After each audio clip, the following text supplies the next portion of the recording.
Hello everyone, welcome to my channel SW Metro official channel.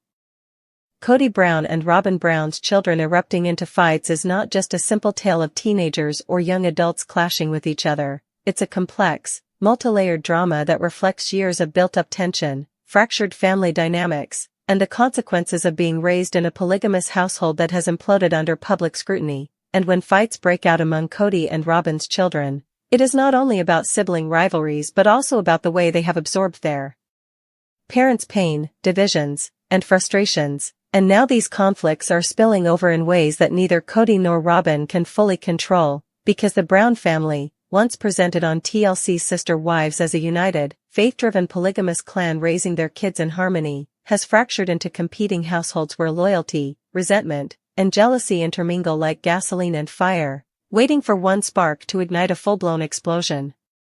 These children, Dayton, Aurora, Brianna, and Kody's children from his other marriages like Garrison, Gabriel, Savannah, and Truly, as well as the older siblings who have moved out, are caught in a tangled web of family allegiances that don't always line up neatly, and when arguments flare up, they often become proxy wars between their parents, with Robyn's children defending their mother's place in the family while Kody's older children from Christine, Janelle, and Mary resent the favoritism they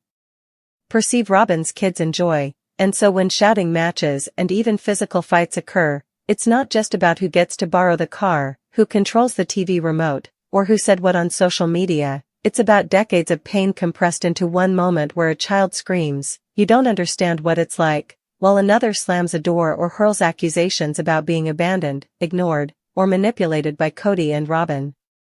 One of the most explosive sources of these fights has been the perception that Robyn has shielded her kids from the hardships the other Brown kids endured, especially during the COVID-19 pandemic when Kody essentially moved in with Robyn full-time, leaving Janelle's and Christine's children feeling cut off, rejected, and unwanted, and while Robyn insists she never asked for such treatment, her children have grown up in a house where their dad is present, their needs are prioritized, and their voices carry weight, in stark contrast to siblings who had to fight for a phone call, a visit, or even a text from Kody, and this disparity is at the heart of why fights between Robyn's kids and their half-siblings can spiral so viciously, because the resentment is generational, built up over years of unequal treatment, favoritism, and whispered accusations. Dayton, who has always been a quiet and thoughtful presence, has reportedly found himself stuck in the middle of these clashes, sometimes siding with his younger sisters Aurora and Brianna when they claim the older Brown kids are being cruel or dismissive, while at other times expressing sympathy for Gabriel and Garrison, who have openly spoken about how painful it was to be cut off by their father, and while Dayton may want peace, his sisters are less inclined to let things go, with Aurora known for her fiery temper and her tendency to defend her mother fiercely, sometimes screaming at her older half-siblings for not respecting Robyn or for twisting the truth about Kody's decisions, while Brianna, still finding her voice, often follows her sister's lead, leading to moments where three siblings on one side are locked in a standoff with 3 or 4 on the other side, their voices raised, their hands gesturing wildly, sometimes even shoving each other when emotions boil over. Social media has made everything worse, because private arguments spill into the public when a sibling posts a cryptic message about fake family or being left out, which other siblings interpret as a direct attack, sparking comment wars, unfollows, and DMs that escalate into real-life confrontations, and at times, these online feuds erupt when the kids see each other at family gatherings, leading to fights that Kody and Robyn desperately try to hush up, worried about how it might look to the world. Of TLC cameras catch their children screaming at one another in a way that makes the parents seem negligent. One infamous confrontation reportedly broke out during a family holiday gathering when Gabriel confronted Robyn's daughters, accusing them of keeping dad away from the rest of us, and Aurora shot back that Gabriel had no idea what he was talking about, insisting that Kody chose to stay at their house because he felt respected there, unlike with the older kids who constantly challenged him. And the argument grew so heated that plates were knocked off the table, drinks spilled, and cousins pulled apart siblings before fists could fly, with Robyn crying hysterically and Kody shouting at everyone to stop, though his authority, once absolute, now carried little weight, as many of his children simply rolled their eyes or stormed out of the house.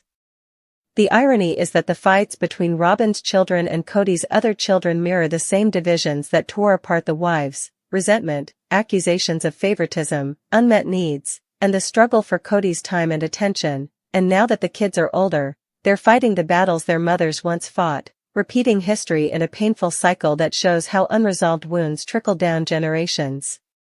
And while outsiders may dismiss these fights as normal sibling rivalries, they are anything but normal, because most siblings don't have to fight in the shadow of a reality TV empire, in front of cameras that may broadcast their humiliation to millions, or in the context of a father who abandoned 3 households to prioritize one, leaving his children not just angry but traumatized, seeking validation in battles that can never be won. The psychological toll of this is immense. Some of the kids reportedly struggle with anxiety, depression, and distrust of family bonds, because when your family is constantly fighting and alliances are shifting, it's hard to know who you can rely on, and this instability is compounded by the fact that the Brown children were raised in a community that valued unity, shared responsibility, and faith, only to watch that community collapse into open warfare. These fights may continue for years, flaring up at weddings, graduations, and funerals, unless some form of reconciliation is achieved. But with Kody and Robyn still entrenched in their narrative that they are victims of jealousy and misunderstanding, while Christine, Janelle, and Mary's children insist that they were marginalized, the road to peace looks impossible. And so for now, the fights among Kody and Robyn's children are not just about bruised egos or teenage drama but are symbolic of the collapse of the Brown family experiment, proof that the damage inflicted by years of favoritism and neglect doesn't end with the parents' divorce. It carries forward into the next generation, erupting in fights that may never truly stop. The carefully constructed facade of the Brown family, a polygamous unit built on the principles of unity, love, and a shared purpose that often seemed at odds with the dramatic reality television narrative they inhabited, has, over 18 seasons of sister wives, crumbled into a landscape of acrimonious splits, bitter recriminations, and profound emotional fallout.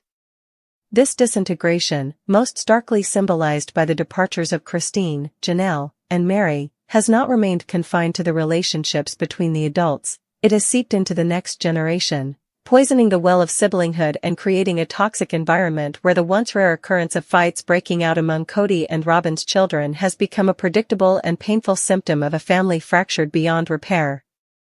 These conflicts are not merely the standard squabbles of youth but are profound, multi-layered battles rooted in perceived favoritism, a warped domestic reality, competing loyalties, and the devastating inheritance of their parents' failed experiment in plural marriage.